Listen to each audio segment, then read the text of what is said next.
in the ancestral homeland of the family thought. With that, I will pass it on to my colleague, Natasha Clark. Great. And I'm Natasha Clark. So I'm an international student advisor, regulated Canadian immigration consultant with the Internationalization Office. My pronouns are she and her, and I'm an uninvited settler on the ancestral homelands of the Beothuk and the Mi'kmaq here in Newfoundland. And part of my role is to provide immigration advice, which is what we're doing here in today's session. And perhaps I saw some of you last week, as the other part of my role is to provide support to students when it comes to the health insurance. So welcome. We're really excited to kind of go over some important information, I think, to help get you off at the right start. There are definitely some things you need to know to avoid getting into trouble, hopefully. Right, so we'll be talking about a bunch of those things, and I'm going to hand it over to Panisse to introduce herself. Thank you, and hello everyone. My name is Panisse, and I work with Natasha and Arif. My pronouns are she, her, and I'm also a licensed international student, and I look forward to share my experiences and knowledge with you guys. Thank you. So after this introduction, you must be wondering what we will be discussing today. In a nutshell, we'll be discussing that so you don't get in trouble with Immigration Canada, but there are specific outcomes we hope to achieve today. So we are hoping that after attending the session, you will be able to describe the difference between what is visa, ETA, and study permit, and the importance of a passport. Describe how the enrollment status impacts students' eligibility to work and study in Canada. Define key memorial terms for immigration purposes. Describe eligibility criteria for the co-op work permit application. How many of you have mandatory co-op in your program? None of you, okay. But maybe there are people who are joining online who has work as a part of their studies. And describe the post-graduation work permit eligibility requirement. You will be able to identify 3 sources of finding immigration-related information, navigate the immigration support for international students in Brightspace, and finally, identify at least one way to connect with one of the immigration advisor in Memorial. All right, so we'll get started. So as part of your immigration journey to come to Canada, you have multiple documents. All right, so we're going to discuss those documents and the role they have to play while you're here in Canada. So first of all is your passport. And your passport, of course, is a non-Canadian immigration document. It is issued by your home country's government. And it was something that you needed before you could even begin to apply for your study permit, right? So it was required for you to apply for your study permit. It's obviously required for your travel. And so it's a very important document while you're in Canada to ensure that it stays in status and it remains valid. So perhaps you're lucky and your passport is good for 10 years and it's going to be valid for the entire time that you're here in Canada completing your program. But we understand that it happens for some students that their passport actually will expire while they are here in Canada. Okay, so it's important to know what your passport expiry date is and to take action to extend that passport prior to its expiry. Now, when exactly you do that is really going to depend on your home country's regulations around when a passport can be renewed and how to go about that, okay? So many students will have their country's representative in Canada, perhaps in the form of an embassy, a high commission, or a consulate, all right?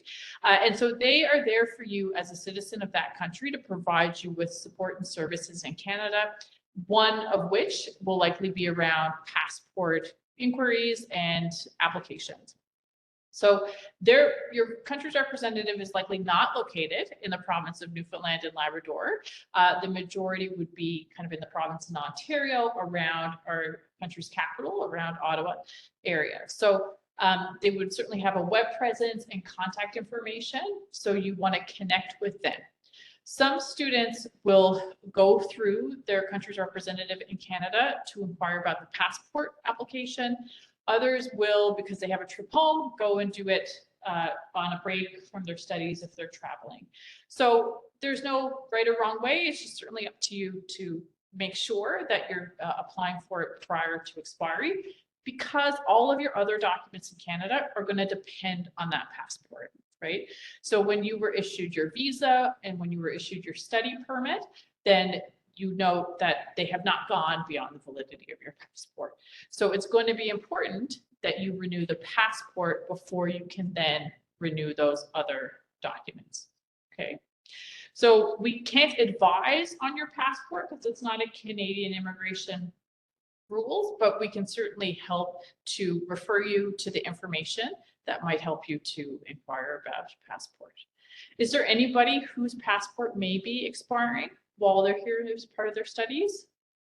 And if there's those online, you can certainly raise your hand and Denise can certainly be there to acknowledge that. So your passport, is needed because your Canadian documents are certainly tied to it. And then also as part of your studies here, you may, travel outside of Canada and, want to come back during your breaks or throughout your studies. So you'll certainly need your valid passport for that as well. This is a second important document that the majority of our international students have, but not everybody will have. This is referred to as a visa. So when we say visa, this is what we mean. We're not referring to your study permit when we say visa. We call that a permit, and this is a visa. The correct name for this document is a temporary resident visa, or a TRV, okay? And the purpose of this document is to authorize you to seek entry to Canada, okay? So that's what it does. It's not the document that lets you study. Okay, that is your study permit. This is the document that allows you to enter Canada. Now, not all international students will need a visa to enter Canada. So you're either from a visa requiring country, and if you're not from a visa requiring country, then you will require what's called an ETA, or an electronic travel authorization, or you could be exempt from both, okay? And to my knowledge, the only people exempt from both are US citizens typically, okay? So the visa is, is physical. You can see it. It's affixed as a counterfoil in your passport. Whereas those students from non-visa requiring countries, if they have an ETA, it's electronic. So it's electronically tied to your passport. You don't have a physical copy of anything, okay? If you are from a non-visa requiring country, so you needed an ETA to enter Canada, and you plan to leave Canada and want to come back, you need to make sure that ETA is still valid for you to come back. And so there is a tool on the Immigration, Refugees, and Citizenship Canada website to check that and make sure that that ETA is valid. For your visa, you can look at it and you can see if it's valid, right? So there will be an issue date, there will be an expiry date on the visa, and then it will likely say it's multiple entry. So most visas are multiple entry, meaning that during the time that it's valid, you can leave and seek entry to Canada many times, unlimited times, basically, during that time.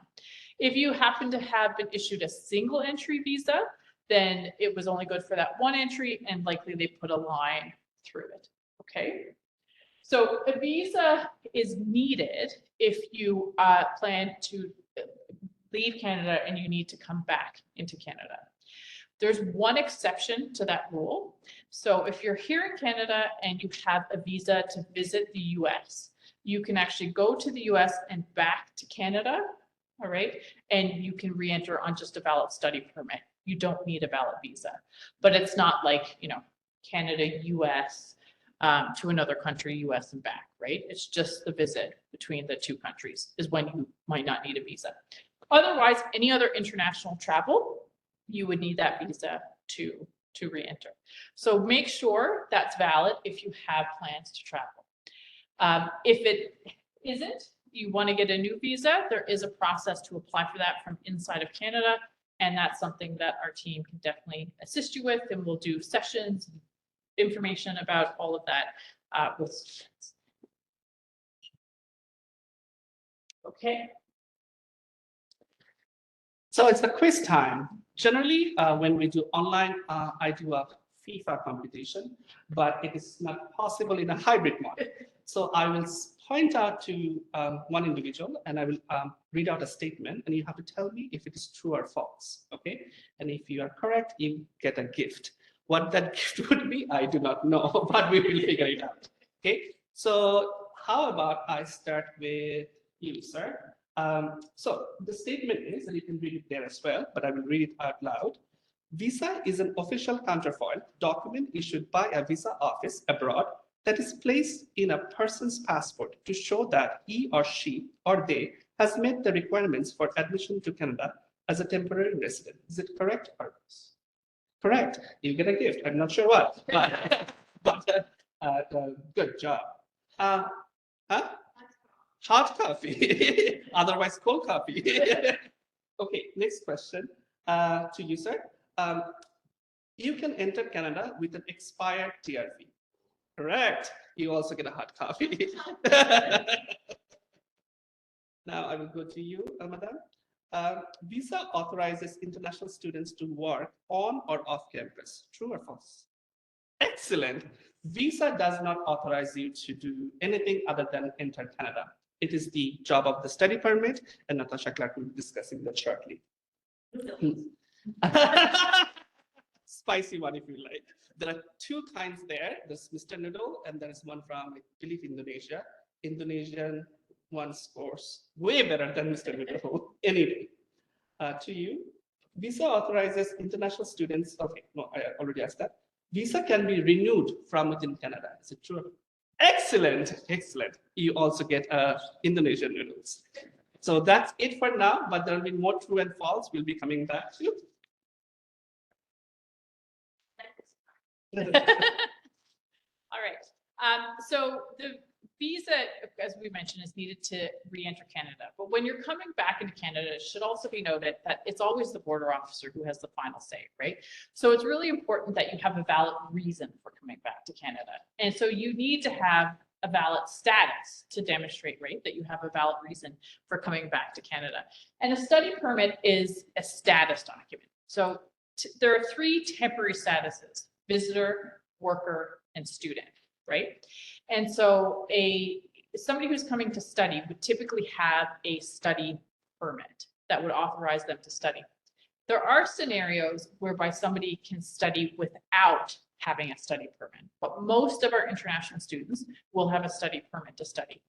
So one example is if you are coming to do a program of study that is less than 6 months and can be completed in the time you have authorized to be in Canada, okay? So a visa by itself, like if somebody was to apply for a visa just to come for tourism, typically it allows you to stay in Canada only up to 6 months. So from the date you enter, you can stay for 6 months. And those individuals, when they enter, are not given any other document, right? But you, when you entered, were likely issued a study permit. But we will have some students, such as our exchange students or our visiting students, who may be coming to do like 1 semester of exchange. So it's a program that can be completed in less than 6 months in the time they have authorized. So there are some scenarios where people can study without a study permit, but the majority of our students will have the study permit. So when you applied for the study permit from outside of Canada, you were requested, of course, to provide your passport if you're from a visa requiring country to get the visa. And then shortly after that, you should have received an approval letter, or what's called a letter of introduction approving your study permit. But you didn't actually physically receive the study permit until you entered Canada at the port of entry. Okay, so at the port of entry, you provide that letter of introduction, and then you were printed a document that looks like this. Okay, and so your study permit is what then authorizes you to stay in Canada probably more than 6 months. And how long it allows you to stay, of course, is up to the expiry date on the study permit, which is printed on the document. So there's a lot of really important information that's on your study permit. So if you didn't look at it closely when it was issued at the port of entry, do go through it and look at it closely now, okay? You want to make sure there's no mistakes. So your name, date of birth, everything like that is correct, okay? So that's the first thing you want to do. The second thing is to look at the expiry date, right? So you can recall when is that going to expire. In the majority of cases, it's issued for the length of your program plus 90 days. But if your passport happens to expire before that, it will be shorter. And sometimes we don't know why, it's just given for another period of time. So don't assume it's valid for your whole program. Check it, and make note of the expiry date. The third thing you want to look at your study permit for are these sections that refer to conditions or remarks, okay? So an officer can place certain conditions on you as a study permit holder. There are conditions that exist for all study permit holders. You have certain responsibilities as a study permit holder, which may not be directly written there, but then an officer can also impose different kind of conditions or remarks. The one that's most common is the one that is here. It says may accept employment. This one says on the campus. What you often see is it says may accept employment on or off campus if meeting the eligibility criteria. So this is something that's important to note if that is a condition or on your permit, because that tells you can you work or can you not work. And we'll talk about that in a minute. You also might have conditions that might prohibit you from working in certain fields. Okay, and that could be like in a health setting with children, with the elderly, and that sort of thing. So it's not uncommon for students throughout the program to maybe get employment in those fields. Obviously, healthcare type occupations are in demand in Canada. So there are some students that end up working as like home care support workers, but you can only do that if your study permit allows you, right? So you just want to be careful about those things.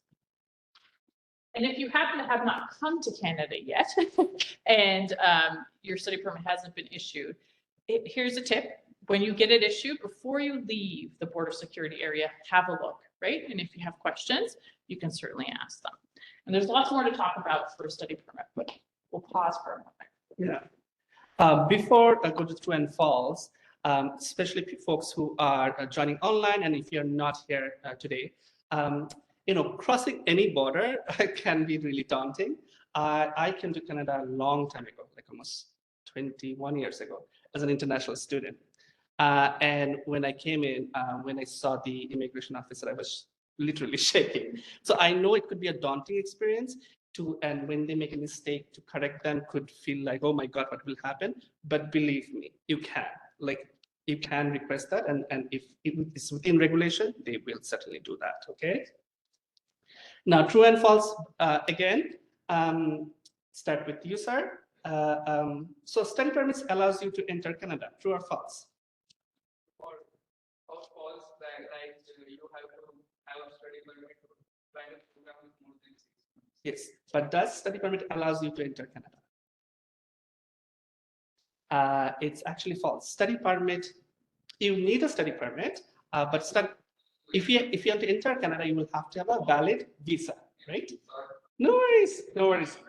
Yeah, you still get an enroll. But if you are going to the US, right, and you have a valid study permit, you do not have a valid visa, you are only going to the US and coming back, then you can. But you are going to the US and then you are going to the Mexico and coming back, that will not work, okay?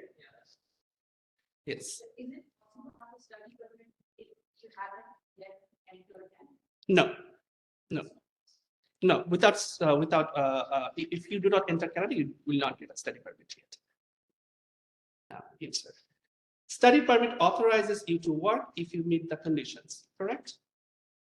Excellent, yes. You get a noodles too. You also get a noodle, but a missed noodle, not the Indonesian. The last one to you. Study permit cannot be renewed from within Canada. Correct. Study permit can be renewed from within Canada. Study permit cannot be renewed from outside of Canada. Sometimes students ask this question that when they are back home, when for holidays, and if they can renew their study permit from home. No, that is not an extension application. That will be a new application. And it has to meet the rigorous processing that you had to face during the initial application. So it is really important when you are leaving Canada that you make sure that you have a valid study permit and visa when you're coming back, okay?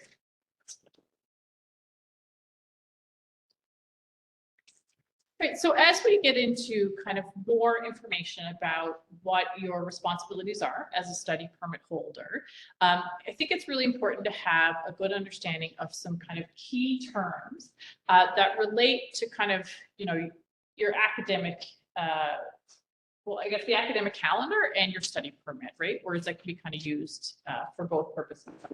So first of all, an academic year. So this varies by institution. So at Memorial University, our academic year runs from September until August. Okay, so we're currently in what we call the 2023 to 2024 academic year. And in September 2024, a new academic year will start, which is the 2024 to 2025 academic year. Within our academic year, we have 3 semesters. And there's also a couple of sessions that happen.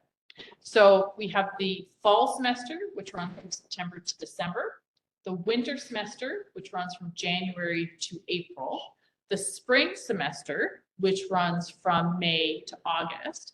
And during that spring semester, for our undergraduate students and for some students in technical programs at the Marine Institute, there are other things called sessions, which are shorter durations. So there's a intersession, May and June, a summer session, July and August. And at the Marine Institute, they have something called a technical session, okay? Which I think is like May, June, July kind of thing, okay? Full-time status, and we refer to full-time student status, is again determined by the institution. So this is not something determined by Immigration Canada. It's determined by the institution where you are a student. And what makes you a full-time student at Memorial is actually a different definition if you're an undergraduate student versus if you're a graduate student. So an undergraduate student, so in a bachelor's program, for example, to be considered full-time, you have to be enrolled in a minimum of 9 credit hours in a semester. And if you're registered in a session, the full-time status is a minimum of 5 credit hours, okay? Now, the sessions are not regular academic semesters, okay? So there's not a requirement for students necessarily to be registered in a session. So you're mostly going to be concerned with being full-time in your regular semesters as fall and winter, which would be a minimum of 9 credit hours. So for undergrad students, most courses are 3 credit hours each, but not all of them are. So pay attention when you're registering for your courses, right? Because you want to meet that minimum of 9 credit hours to be full-time, okay? Now, graduate students are defined differently. So full-time status for graduate students is not based on the number of courses you take. All right.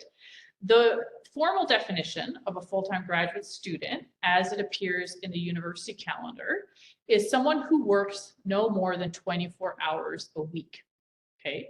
So the definition of a full-time graduate student is based on how somebody is pursuing their program, as opposed to how many courses they're taking. So you're pursuing your studies as a graduate student on a full-time basis if you have your full time to devote to it. So somebody who is working more than 24 hours, the idea is that they can't devote their full-time attention to their studies, okay? So that's the definition. And furthermore, you know if you're a full-time graduate student based on how you applied to do the program. Did you apply for it on a full-time or part-time basis? And also how you are paying for fees for that program. So you're on like a payment plan, right, as a graduate student. And so there are certain payment plans for full-time and certain payment plans for part-time, okay? So that means that part-time status as a student, if you're undergraduate, it means you're enrolled in fewer than 9 credit hours in a semester. And as a graduate student, it's because you have applied for it as on a part-time basis or you've changed your status, okay? Now, a scheduled break is a term that primarily you hear from an immigration perspective, okay? But what it means is it's a break in your studies. So it's a period when you're not required to be a student. It's not a regular academic semester, okay? And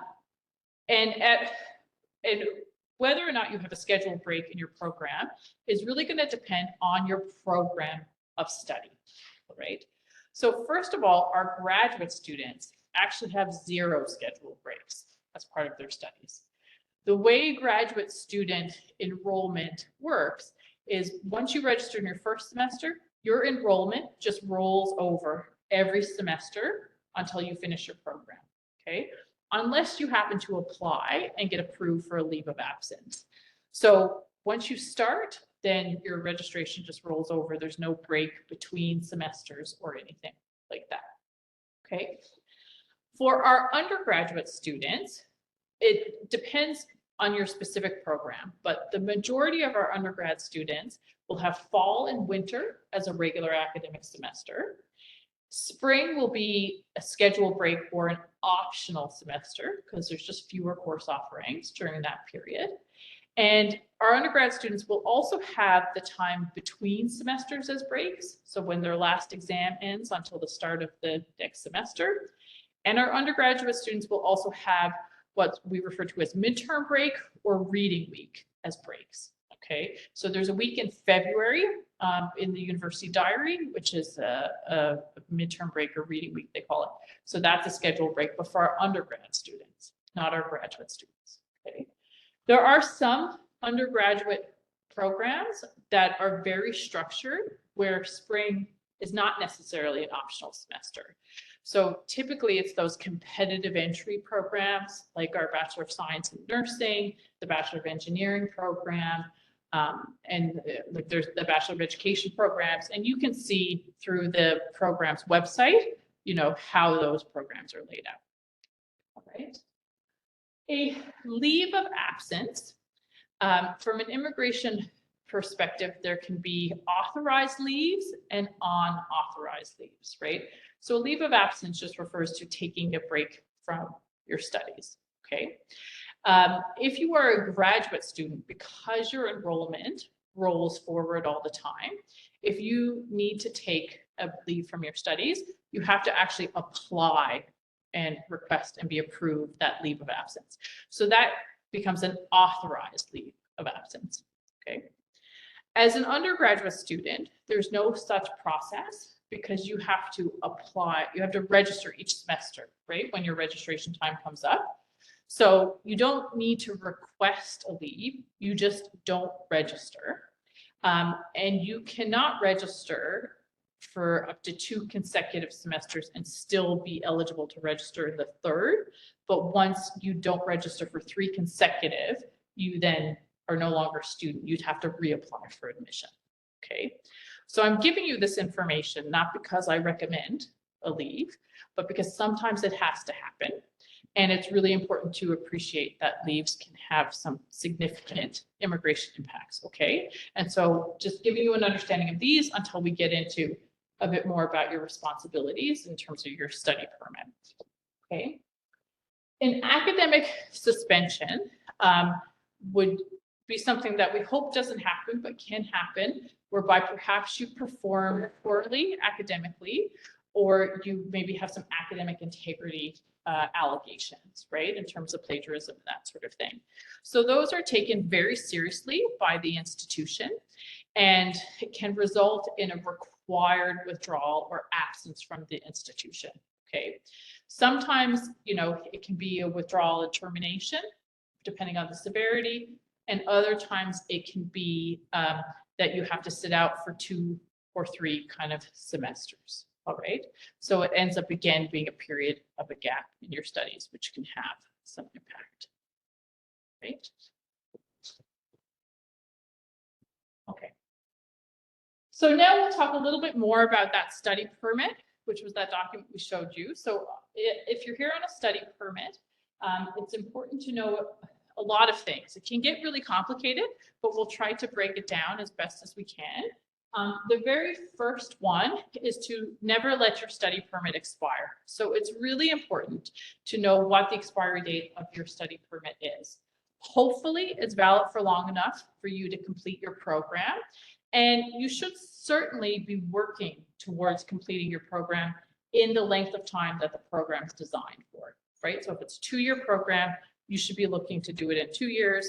or 4 years, you should be trying to do it in the 4-year period. It does happen that you might need a bit of extra time to do it. And so you certainly can apply for a study permit extension, okay? But we still recommend you try to do it in the time frame, because part of what an officer looks at is, are you making reasonable progress? Are you actively pursuing your studies, right? When they're looking at it. But there are lots of very reasonable reasons why you might need to extend your study permit. So obviously the study permit expiry date is on your permit, and they need to receive your application to extend it prior to it expiring. So there's all kinds of recommendations about how soon in advance maybe you should do it, but it's just super important that they receive it before it expires.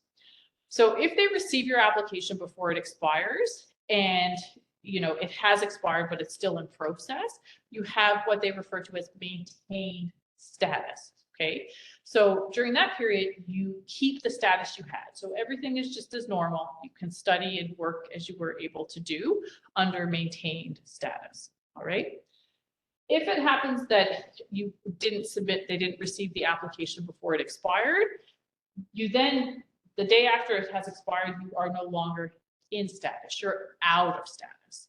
So from that period, you then actually don't have authorization to study or to work. So it can be very disruptive, right? So you don't want to be in a position where you're out of status.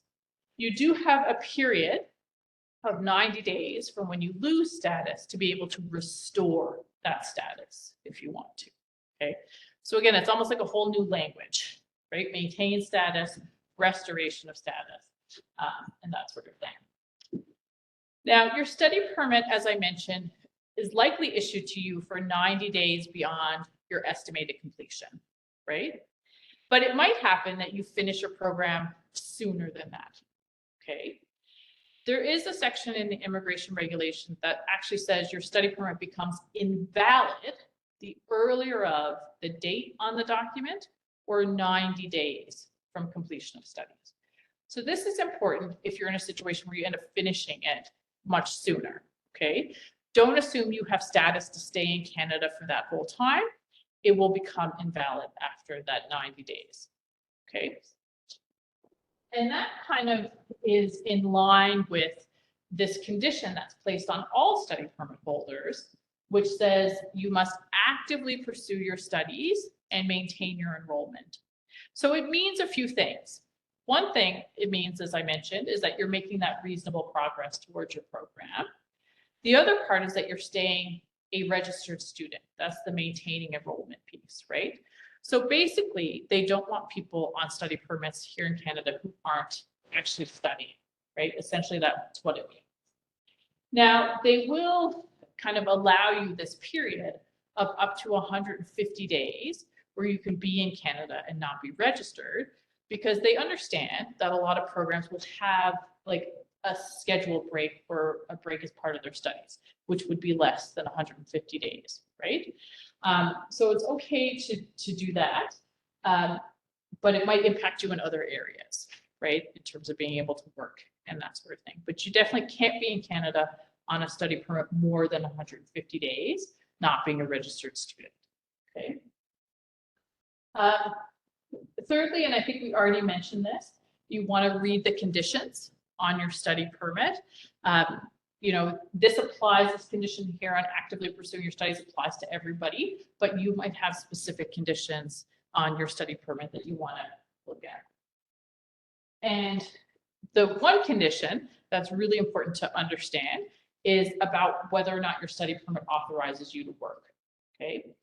So the majority of study permit holders should have this condition that says may accept employment on or off campus if meeting the eligibility criteria, okay? If that condition is not there, you cannot work. Your study permit does not let you work, even if you might actually meet those eligibility criteria. Because it's not written there, you aren't authorized to work. Now, why is that condition not on your permit? It can be different for different reasons. Perhaps you were in a program where you weren't able to work, you've changed programs. It also, in a lot of cases, is just a mistake that the visa officer made in that it didn't get printed. So if that condition's not there, you want to work, you think you're eligible, you can consult with a member of our team and we can advise you on what you need to do.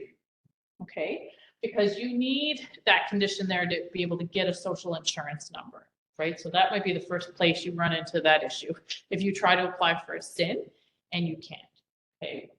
And your study permit is what authorizes you to work. Your social insurance number isn't what authorizes you to work, but a social insurance number is needed in order to engage in legal employment, because a SIN is essentially used to track that employment and that income and to remit taxes to the government, right? So you do need both to legally work, but it's your study permit that actually authorizes the work, okay?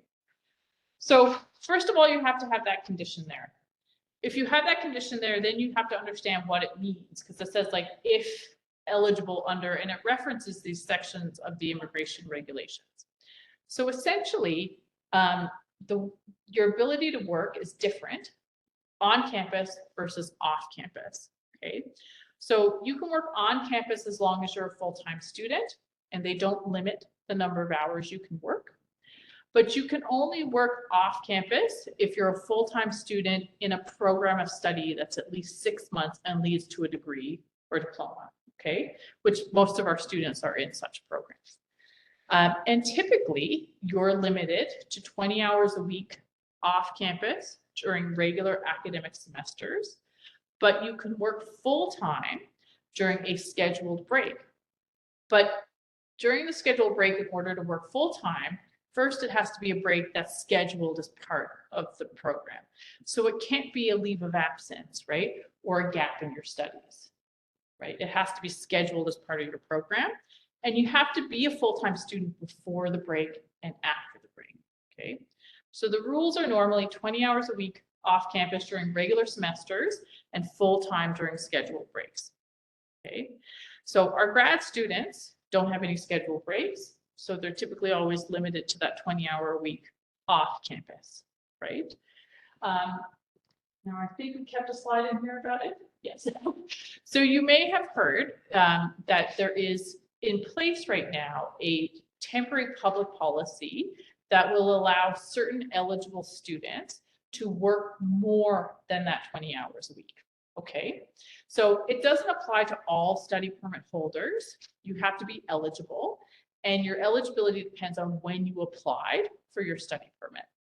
So if the study permit you have now was applied on or before December 7th, 2023, and you're a full-time student in the winter, then you can work unlimited hours off campus up until April 30th, 2024, or up to the expiry of your study permit, whichever comes first, okay? So this is set to expire April 30th. Now, remember, even though immigration might say you can work unlimited hours on campus, you can now work unlimited hours off campus, if you're a grad student, you have to think about that 24-hour-a-week regulation, which is a university policy, right? It's not an immigration policy. And so it's important to be within that 24 hours. If you have a valid reason you want to work more than those 24 hours, you can connect with the School of Grad Studies to inquire about an exemption, right, to that rule. But I certainly would kind of caution you to think about it very carefully, particularly if you're in your first semester of study and you're, adjusting to a lot of things in terms of your academics and, a new culture and climate. To be able to balance your work and studies, it's a very difficult thing to do. And it can feel like a lot of pressure. Unfortunately, a lot of employers, or fortunately, they know about these policies, right? So they sometimes expect that their students can work a lot more. You might feel that pressure that you can't necessarily say no, but you certainly have rights as an employee as well. So it's important to understand those too. And you don't want so much work that it's going to impact your academics, because you don't want to then get into a situation where perhaps you perform poorly, you face maybe some of those academic suspensions or probations. They can have then even worse impacts, right? Because then if you're not a student, you can't work anymore. So it's just important to keep that in mind. Okay. So there's some certainly resources out there. You know, if you're curious, you know, first of all, you certainly don't want to break or violate any of your work authorization. So if you have questions at any time, you can connect with us, with the immigration advising team. Second, as I mentioned, you have rights as an employee. There are information through IRCC in terms of the rights as a temporary foreign worker, as well as through various provincial labor standards. There's a whole body of law, you know, in terms of how many hours you're allowed to work consecutively, how many breaks you should get, and stuff like that. Okay. And if you ever feel overwhelmed or stressed, you can certainly connect with an advisor here. And there are tons of resources within the institution too, in terms of the Student Wellness and Counseling Center. And there's the Keep Me Safe app, which is a counseling app that you can use as well. Okay.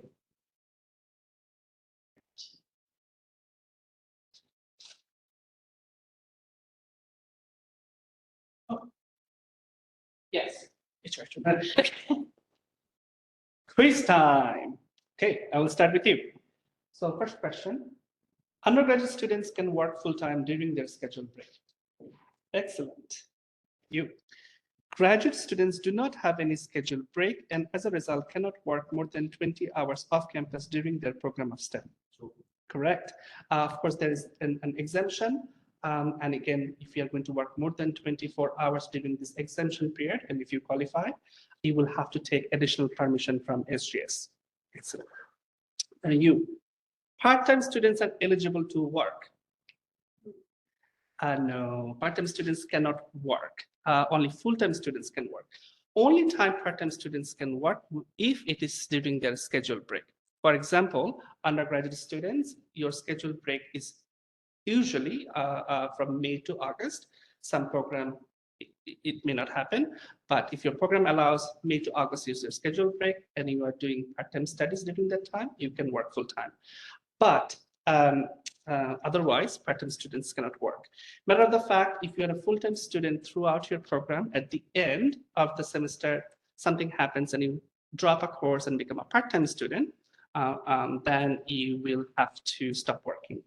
For graduate students, as Natasha described before, your enrollment does not depend on number of courses you are taking, right? For undergraduates, it is very important to know that you have to have 3 courses to be considered full-time student. You just joined in. Do you want to play the game or do you want me to skip you? Oh, That's not fair. Okay, I'll go to you. Students who are on leave, authorized or unauthorized, are not eligible to work on and off campus. True? Pardon? Excellent. Yes. Excellent. So if you are also, sometimes you have to go for a personal leave of absence due to personal need. This is one thing that you have to be remember when you are going for leave of absence, you will not be able to work. Okay.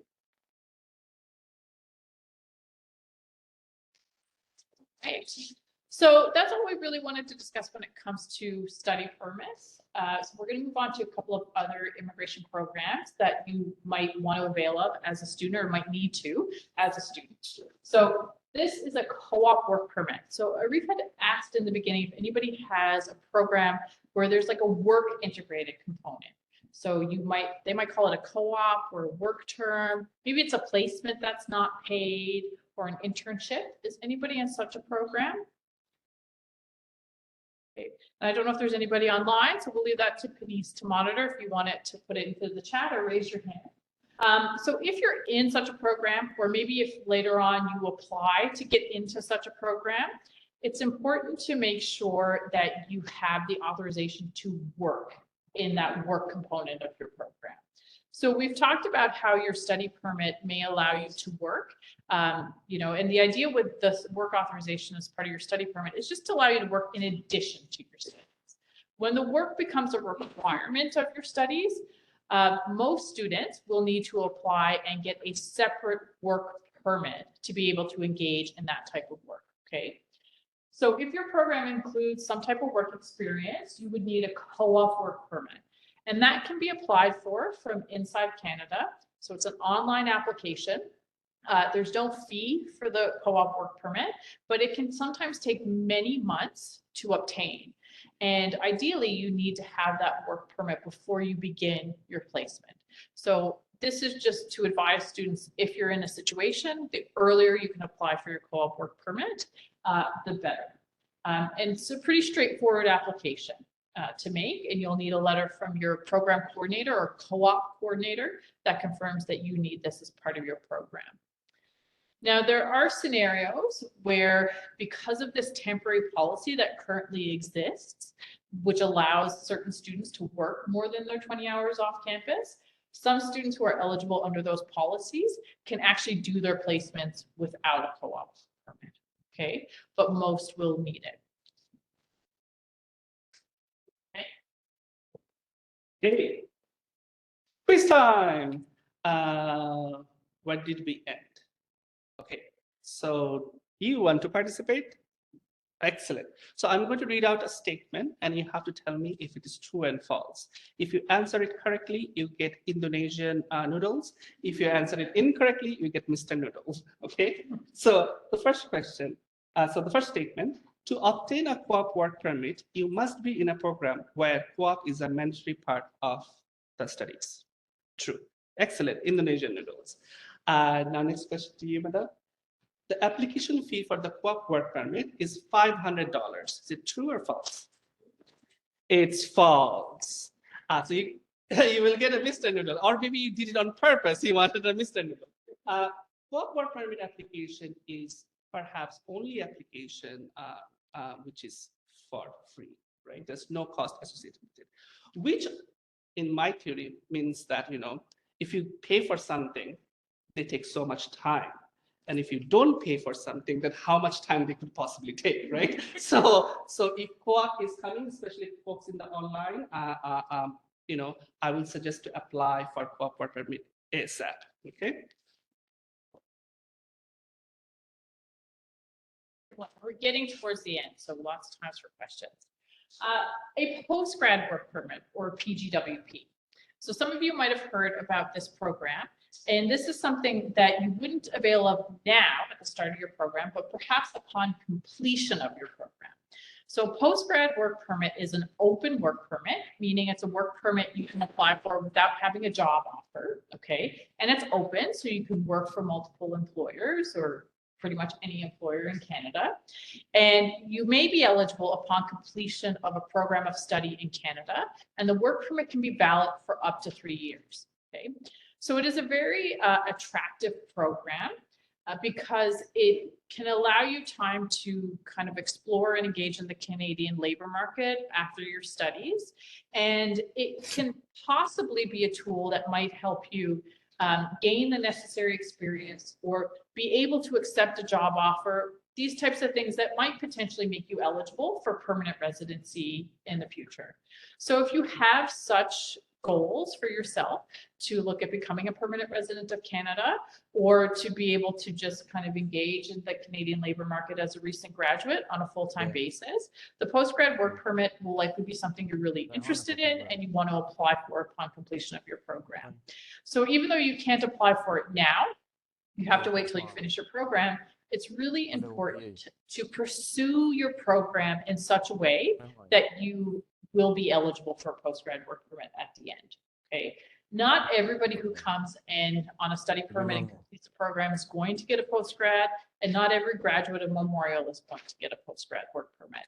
So it's important to know that in order to be eligible, the program you're engaged in has to be at least an 8-month program. Sorry, if you're joining us online, just kindly reminder to just mute your microphone. You also have to be a full-time student continuously throughout your program, okay? Now, if your program has scheduled breaks, so our undergrad students where the spring might be optional, if you're part-time, then that's okay. But you would have to be full-time during every regular academic semester. So this is an example where taking a leave of absence, whether it's approved or not from your studies, or dropping to a part-time student can really impact you, right? You've noticed probably that it can impact you already in a couple of other ways. One is about, not being able to be in Canada more than 150 days on a study permit not being registered. The other is that if you're not a full-time student, your study permit doesn't let you work. And here's another scenario where you can have some impacts if you're not a full-time student. So if you take a leave from your studies, or if you drop to kind of part-time studies, okay, it can put your postgrad work permit eligibility in danger. Now, there certainly are lots of valid reasons why somebody would need to take a leave of absence. And so there are some exceptions to this continuous full-time rule. The visa officers aren't completely heartless, but they do exist in terms of, some exceptions. So if you encounter a situation where you might have to take a break in your studies, where you're considering dropping to part-time, I think it's really important to understand the immigration implications of that, right? And you can consult with us about it. And we know that, immigration decisions are not the only factor in your decision. There's a lot in terms of your own health and well-being and financial situation you have to consider. But this is also an important part, I think, of your studies and you're a student at Memorial. You also have to do your program in person. So MUN has programs that can be done entirely online. Those programs aren't eligible for postgrad. Programs that are blended, so some in person, some online, might be eligible, but you have to do at least half of it in person, okay? So when you're looking at your course options and you're picking them, ideally you should be taking the in-person ones, right? And just know that too much online can really impact you in the future for a postgrad work program. So we're there, not just now as start of your studies, throughout your program, and as a recent graduate and alumni, we're there to provide some support. So we do lots of information sessions and things like that. So you'll certainly be able to connect with us if you have questions about the postgrad work program. Hey. Now it's your turn, madam. So I will read it out. Post-graduation work permit is an open work permit. True or false? Excellent. Yes, it is true. It is true. Another one. Okay, I will give you another one. Post-graduation work permit is an one-time opportunity. Post-graduation work permit is an one-time opportunity. Like you can only apply it for once. Yeah. Excellent.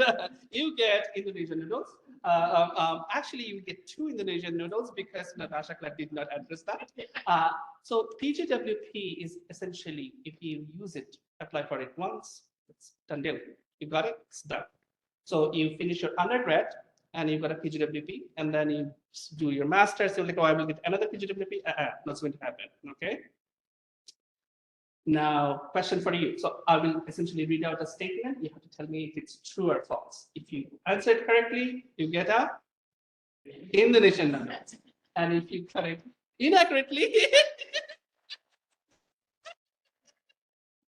to obtain PGWP, students must be continuously full-time student except during their scheduled break and last semester of studies. True. Excellent. Excellent. You get a noodle because, but just let me know there's not enough noodles. Having said that, there are lots of sources you will find for immigration. If you want to torture yourself and if you want to make mistakes, consult them. But if you do not want to torture yourself and you want to find the correct information and you want to be confident on the information that you have, then there are only 3 sources. First source is, of course, the Immigration and Refugee Citizenship Canada website. They will have information, but these are legal explanations. Sometimes it does not make sense. Sometimes you are reading it inaccurately. So then what you should do, right? So in Canada, immigration advising is a regulated profession. To provide immigration advice without having the license is illegal. It can have a prison time and a huge fine, okay? So do not seek information about immigration from people who are not authorized to provide you that information. So You can find immigration lawyer and consultant, of course. We will recommend if you are choosing to do that, you go to College of CIC website, and you can see Mrs. name there. Of course, the immigrant here, but so do not ask Bahar immigration questions. Do not make her go to jail or pay the fine. Ask us, we will be happy to answer. Now, with that, the last set of quiz, and I will start with you, sir, again. My friends and family are the best source of information when it comes to immigration. True or false? Excellent. Unless you are my family, or unless we are friends, it is false. Next question for you.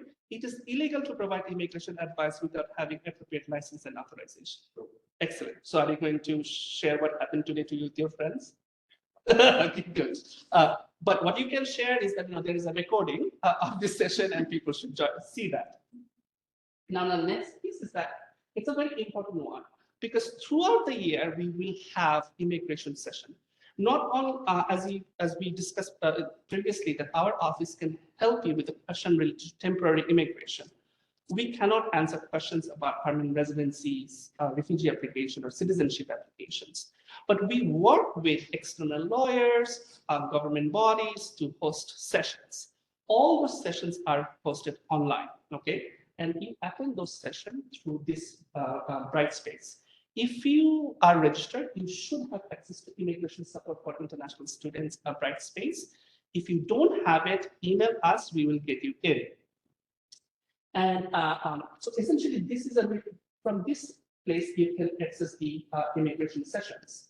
Now, some of the sessions will happen in WebEx. So, the joining in that will be different, but the WebEx from within the Brightspace. So recordings are available. All the recordings that the session we do will be available. Now, you will see the section called communication, right? If you click on it, and if you go to the online room section and scroll down, you will find all the recordings that are done through the Brightspace. The things that are done through WebEx, we post them in the recorded presentation section, okay? So you will have access to all the recordings. You can see the calendar is there. So you can just click on those on the titles, and you will be able to go into the session as well. And there are fun quizzes. So if you go to the assessment section, there is something called quiz. Click on it. There are multiple quizzes, and you can play with them, and you will get the correct answer right away. And if you fill out all the quizzes, you get a badge. Okay. I don't know what is the what the badge looks like, but you get a badge. Okay. So I encourage you to play with the quizzes. It's really a fun thing to do. If immigration is fun for me. It's my life. Okay. So how to connect with us? Finally, there are many ways you connect with us. Firstly, of course, you can book an appointment using your Navigate app, right? How many of you already downloaded Navigate? Okay. So get your Navigate downloaded, and you can book an appointment with one of the advisors. That is Natasha, Panings, and I. We also have virtual drop-in hours. It should be winter 2023. I do not have virtual drop-in hours because I'm also a doctoral candidate, not a student anymore. I passed my comprehensive. So I don't do drop-ins. I'm special. To meet with me, you have to have an appointment. Natasha and Khalis, on the other hand, they are the kind of one. So they have the virtual one-on-one drop-ins. So you can come in on Wednesdays and Fridays, 11 to 1. If you go to our website, you will see this section, right? And you will see on the Khalis' name, it's hyperlinked. Just click on there, right? And you will have to wait after you get in, because maybe Khalis is seeing another students, but they will surely see you. And then, of course, we attend the information sessions. It happens in every Tuesdays and Thursdays from 12 to 1, and the recording is also available. Another piece, which is I'm extremely proud of, and we are extremely proud, is our email. It is the immigration advising@man.ca. We can guarantee you that we will respond to your emails within 1 business day or less. If we are taking more than 1 business day, that means we did not get your email us again. I can tell you last year alone, we have replied to 15,000 emails within 1 business day. That email, immigration@barzingham.ca, shoot an email and check that whether you get a reply within 1 business day or less. Now we will be heading to Q&A. So the way we will do it, we will take some online questions and Tanis will moderate that. And we will take 1 online, 1 in person. Does it work? Okay, perfect. So you can stop the recording, I think.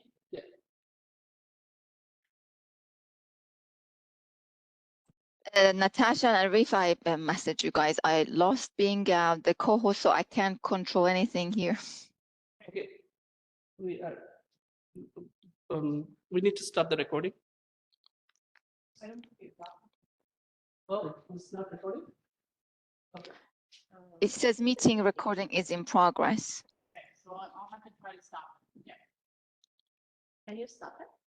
should be able to, it's just the spinning wheel. I think I signed in using my phone and that's why you lost your. Uh-huh.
Hi, everyone. Yes, just to stay, please, and thank you for your patience. And then on the Q&A, box, you can type your question. In order to get to the Q&A, on the bottom right of your screen, you will see 3 dots. If you click on that, then you choose the Q&A, then you would be able to write your question on the Q&A. Thanks.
Okay, everyone. I am back. Looks like we are not able to get connected to the in-person session. In results, I'm just going to continue with the session and answer your questions, the online questions. And at the same time, I do not see any question on the Q&A. And do we have anyone with a question here? If yes, please raise your hand.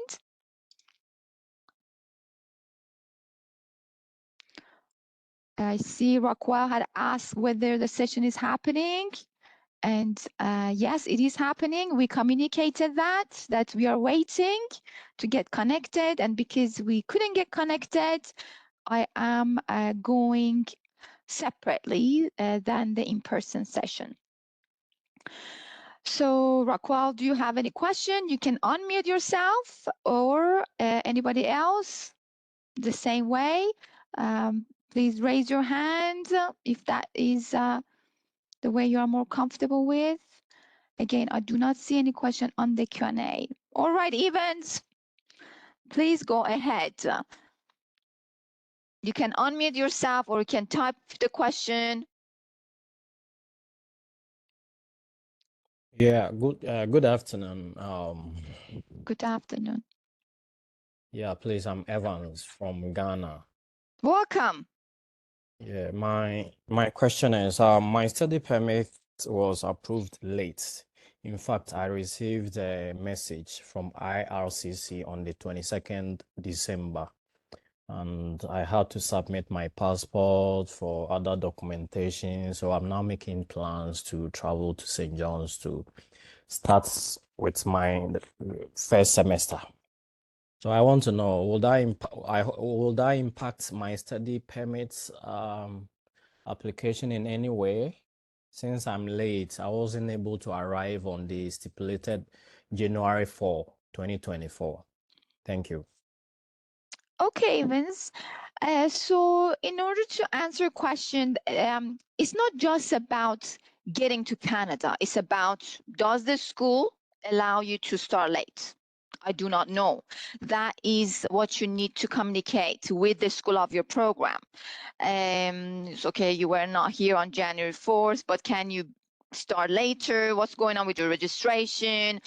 Do they allow you to start late or they don't allow you? So you need to figure out the school piece first, because at the end of the day, yes, at the border, you know, the officer always have questions. Even if you were coming January 1st, the officer had questions for you. And they will ask where you're going, where you're staying, you know, school start and all of those stuff before they issue the study permit. So first you need to make sure you can start the program at the time that you are hoping to arrive to Canada. So please figure that out first before assuming that you can start late. And then we're going to talk about the immigration side, because at the end of the day, immigration side is that you need to convince the officer at the border that you're coming here to study and you have a registration, the school is expecting you and all of that. Okay, a follow-up, quick one. Yes, I have for that, I've done the registration for the semester. I've registered for courses, and even some of them, yes, I have started with the classes online. Yeah, you have to have the approval. Again, are they aware you're not here? And then you said, I have started online. Starting January, in fact, Immigration Canada says that, you know, studies outside of Canada could be problematic in terms of postgrad work permit. They don't say how much it could affect negatively, but you know, you're here 10 days late, 20 days late, because at this point we still don't know when you're going to be here. Do you have accommodation? I mean, does the school really know that you are not here yet? Because I'm sure there are concerns, other concerns of, you know, housing and yeah, so on, that is related to international student life. Okay, so the bottom line is now I have to inform the School of Graduate Studies about my delay and as to when I'm coming, right? Yeah, I would say definitely inform them that, you're not here and you're studying online, and then see what they say, basically. I would like them to be informed that you're not here yet. And from immigration side, I already explained it to you. At the end of the day, your entry to Canada is up to the immigration officer at the border. And studies outside of Canada online, there's a policy that, you have to do your studies in Canada. So they don't say, how about 20 days I'm late? How about 10 days I'm late? And I'm not in Canada. Immigration Canada doesn't specify that. So yeah, we go from there, to see, because I don't know when exactly you're going to be in Canada. So I would say start from the school of your program. All right, thank you. No problem, Evans. Rockwell, you were next. You can unmute yourself. Okay, hi. Hi. Question. So with the new rules, when it comes to proof of funds for people coming into Canada, for those who are here, if we want to, even though I know it wasn't covered, I'm sorry, but for those who are here, if we want to extend or study permit, or if we want to apply, and if we get into a different program or switch programs, and we have a later completion date, what does that mean in terms of proof of funding for us? Like, what's the advice going forward? Like, what will we need to show as our proof of funds? Like, does that new change apply to us? Mm-hmm. Yes, thank you for your question. So basically, I know that there is a new update, something that is written on Immigration Canada's website. But have this in mind that immigration officers, when they were processing your initial study permit application, they never relied on that 10,000 anyways, because initially it was 10,000 and then it just changed to 20,000. Immigration officers, they were already aware of the tuition cost, the increase of tuition costs, as well as life expenses in Canada. So immigration officers, even in the past, they weren't just relying on 10,000. I'm sure any of you who would have just showed 10,000, that here is, I have 10,000, you receive a letter to say, I'm not satisfied that you can basically provide enough of fund for your school and expenses in Canada. To basically add more information, if you're applying for extension of a study permit, it's not about new rule, old rule, any of that. It's about convincing the officer that you can provide for yourself and family financially. I have had students that they had 4,000 in their account that time, 2 years ago, whatever.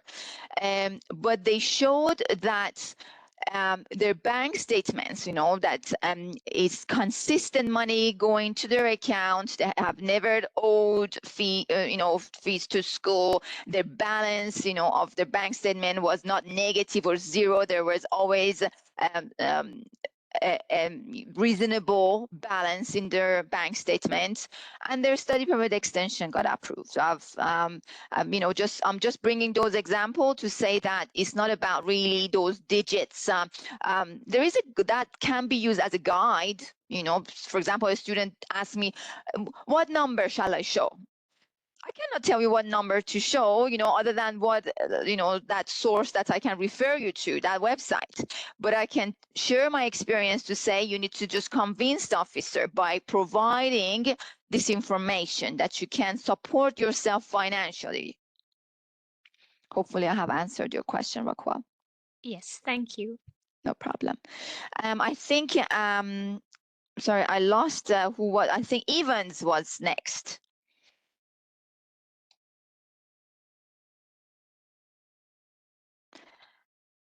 So Evans Atakora, if you can hear me, you can unmute yourself.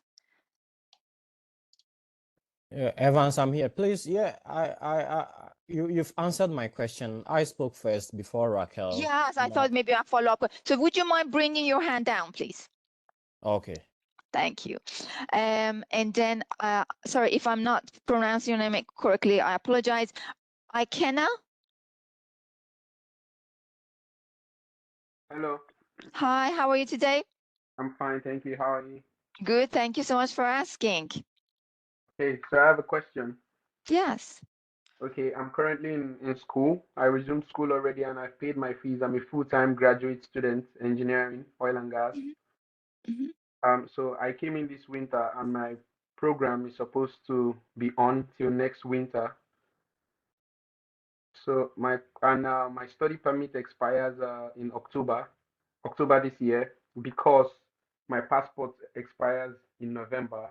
So they made my study permit to expire in October. That means I have to renew my passport before I can extend my study permit because my program is about 16 months, but my study permit ends in 8 9 months from now.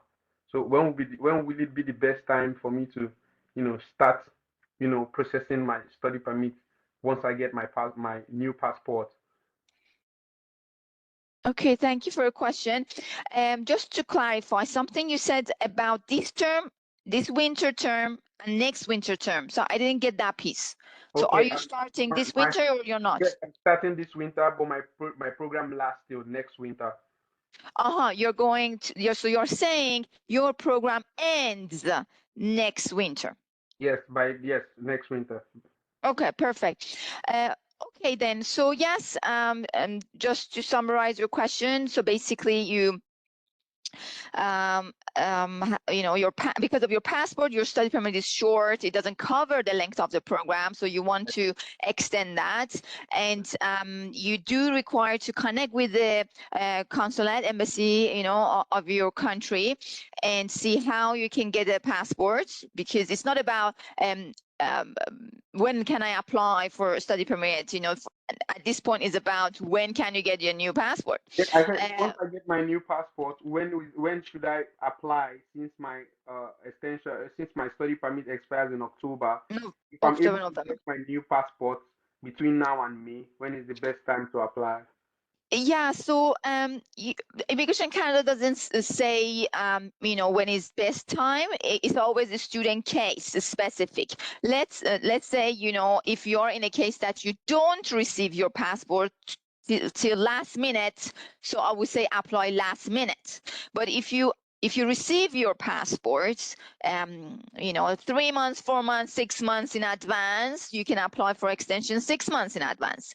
And we say, okay, 6 months in advance is sufficient, because in case your study permit extension application gets rejected, you are still in a status, meaning that you still have another chance to apply for extension again when your initial study permit, it is still valid. Okay. I also have another question. Yes. Yes, how do I apply for my SIN? I just came in and I've not been able to get my SIN. So for social insurance number, you can apply, I believe, online or go to that Service Canada, basically in person. You just have to make sure you have those documents. If you have question on that, you can connect with the international office. Okay. And my final question, as a graduate student engineering, I'm offering 2 courses in this semester. Does the amount of course I offer in a semester make me a part-time or a full-time student? No, as Natasha explained, it's not about, for graduate student, it's not about number of courses you take. So you just have to be a registered student. And I think you guys get registered in the 9,000 course. That makes you full-time. Anytime graduate student have question about being full-time or not, please be in touch with the graduate studies office. And the other piece is, Another definition of full-time student for graduate student is about that 20 hours of work on and off campus combined. So once you break that, you are breaking a full-time student status. So again, anytime you would like to make sure you are a full-time student, you know, that would be the graduate studies, because full-time definition of full-time and part-time for Immigration Canada is about the school of your program. How do the school define you as full-time or part-time? Okay, thank you very much. No problem. Good luck. And then we have Iroda, please. And I can thank you.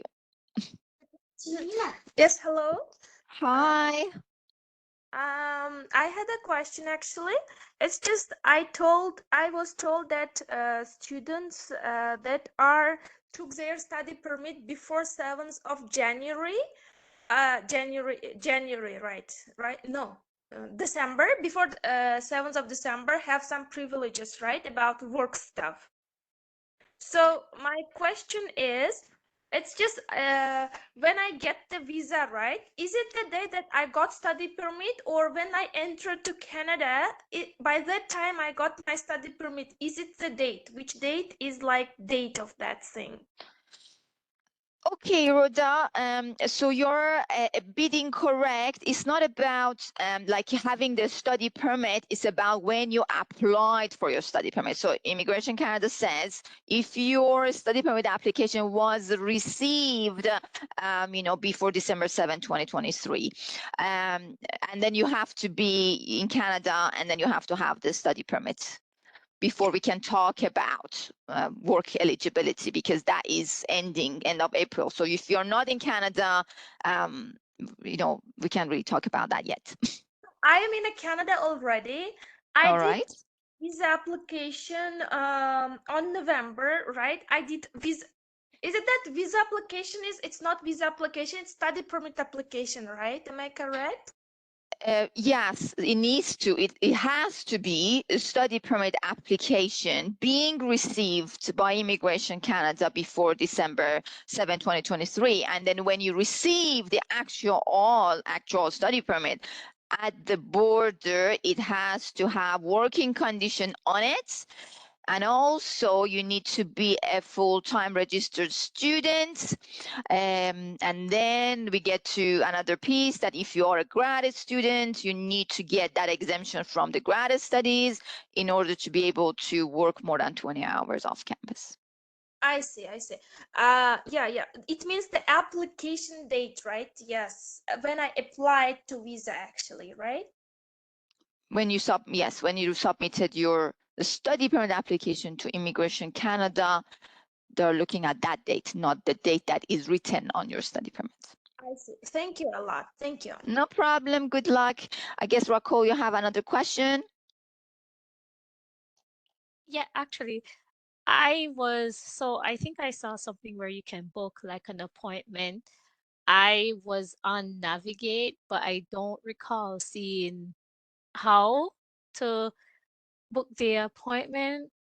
Because I was looking in, I don't remember where, if it's an email or where to see like how to book an appointment with one of the consultants. When I went on Navigate, I think the directions that I saw seemed different. So could you just kind of run through like how to book one of the sessions through Navigate? I do not have the same interface as you guys. Let me see, application for, I'm just looking at it to see if something comes up from my end. What I would recommend is sending an email to immigrationadvising@mon.ca and then raise that inquiry as to how to book an appointment on Navigate, because maybe Arif has that access to see your interface. I mean, students' interface. Okay, no problem. And again, like I'm not saying like it's a problem with Navigate. Like it could just be me not knowing where to go. So. No, it makes sense. To me, it's like it's like you pick the service I think you pick the service first. And then from there, you would be able to book the appointment, because like IKS, through Navigate, you can book appointment with academic advisors and other service areas as well. So that's why you need to book this, like look for the service area first, if anything shows around that topic or subject. Okay, thank you. No problem. And then I'm not sure if Iroda, you still have question, or it's just your hand is up there from previous question. Sorry, I forgot to make it down. I will do it now. Sorry. Okay, no problem. No, all good. I'll do that all the time whenever I'm at my own meetings. What else?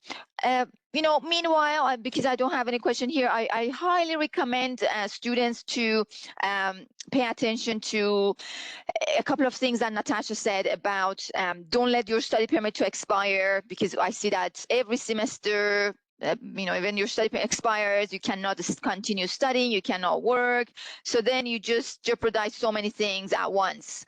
And then pay attention to studies, don't fail, because again, that's the time that the school policy comes in. The school policy could be harsh sometimes in a way that they deregister you. So if your GPA is low or you fail a certain number of courses, whatever, they deregister you, and then you cannot register for 2 semesters. I see that on the grad side a lot.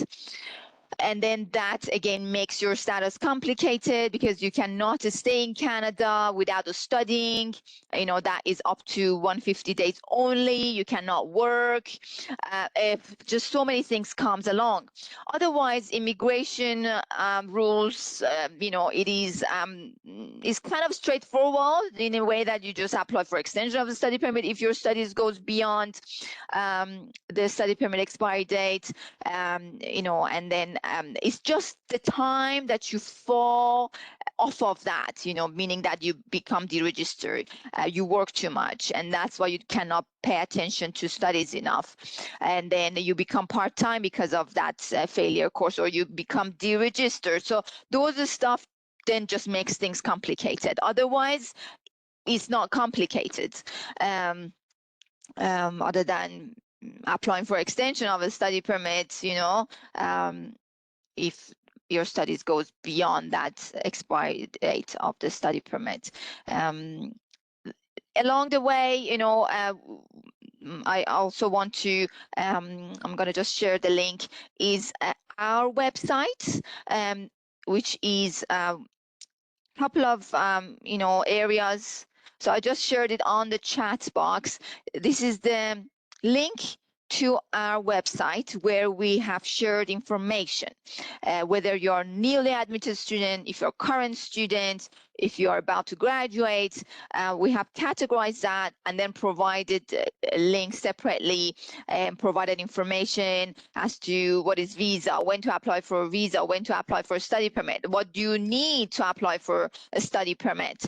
Every year we have a student asking that, what shall I do? What do I need? And then I'm like, this is your source to refer yourself to at all time when you have those questions, so that when you book an appointment, we can talk about specific questions rather than I tell you what's on the website.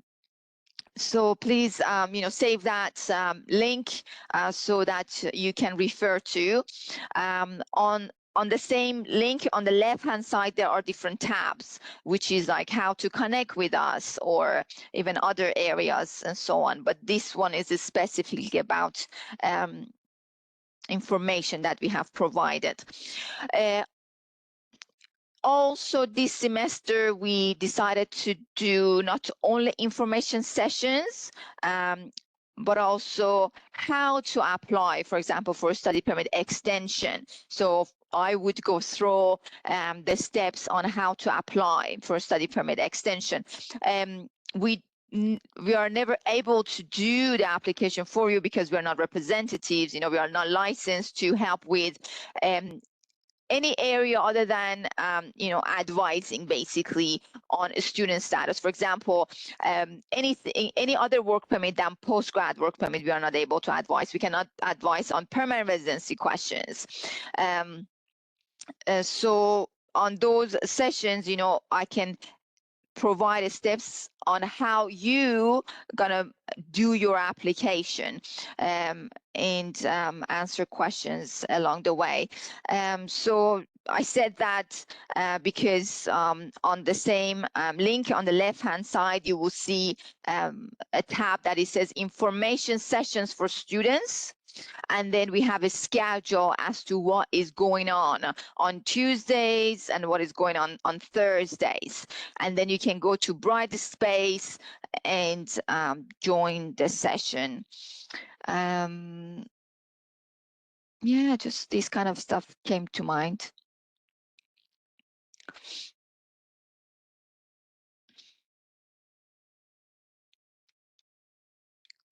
And then Arsen has shared about SIN and MCP and what is required.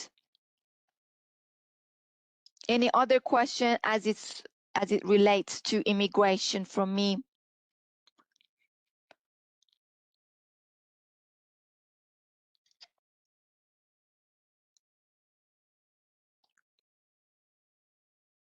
For SIN or MCP, again, please be in touch with the international office. And for immigration, that would be me.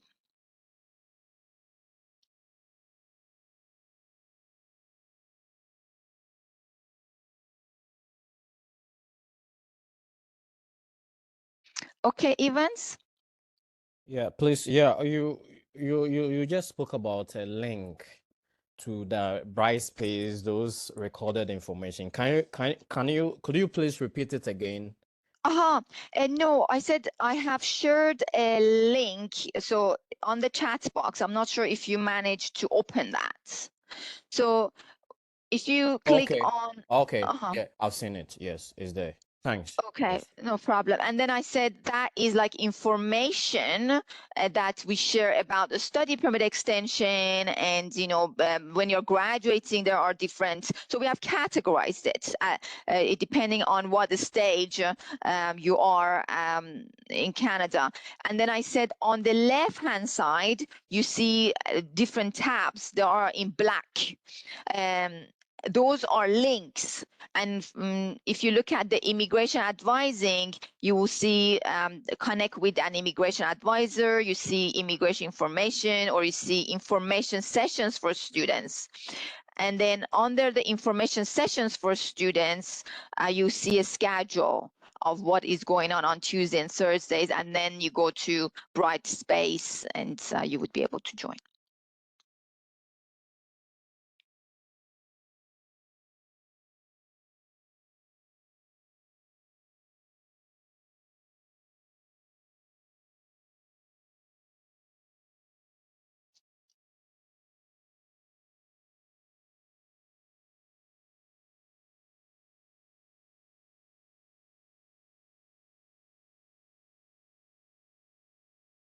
Okay, any other question?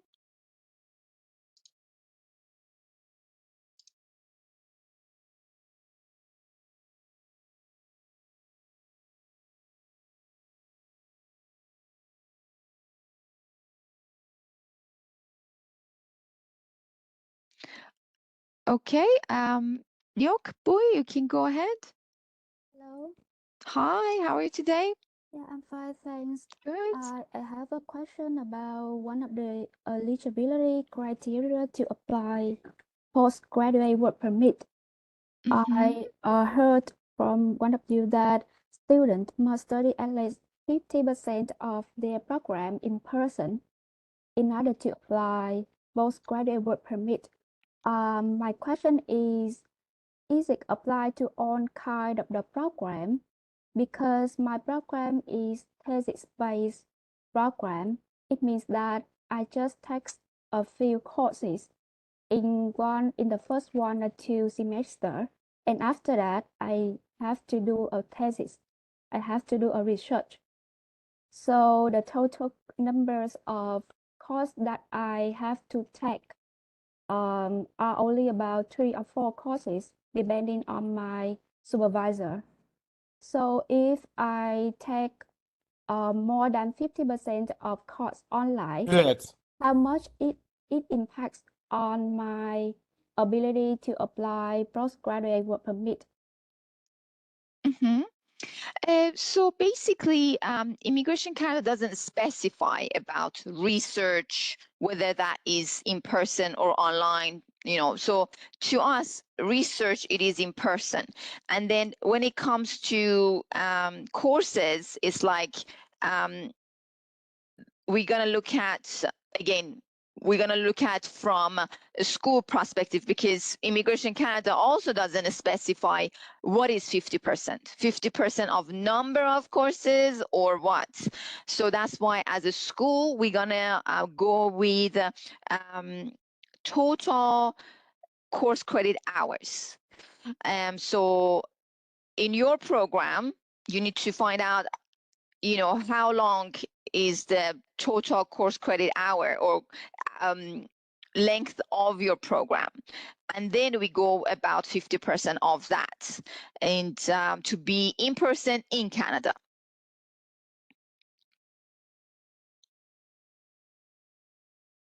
Okay, I got it. Thank you. Okay, no problem.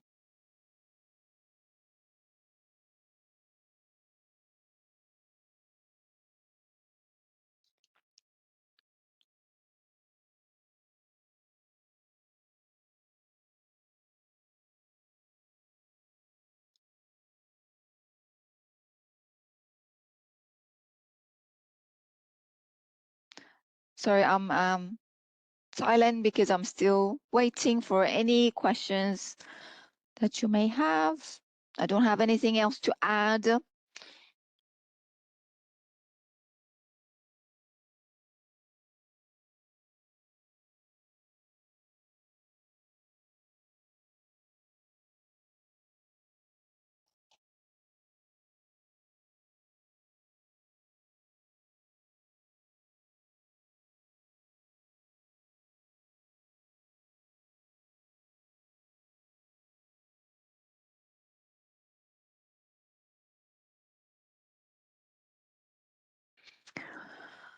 All right, everyone. If you do not have any questions, we can end the session. If everybody is clear and at this point doesn't have question, because I know along the way you may come across with questions when you're going through this chapter of your life.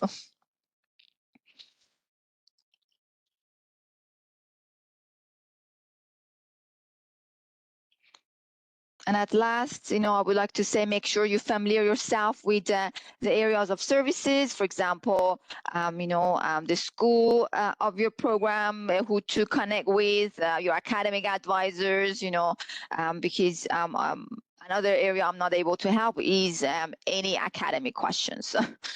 I am only able to help with immigration questions.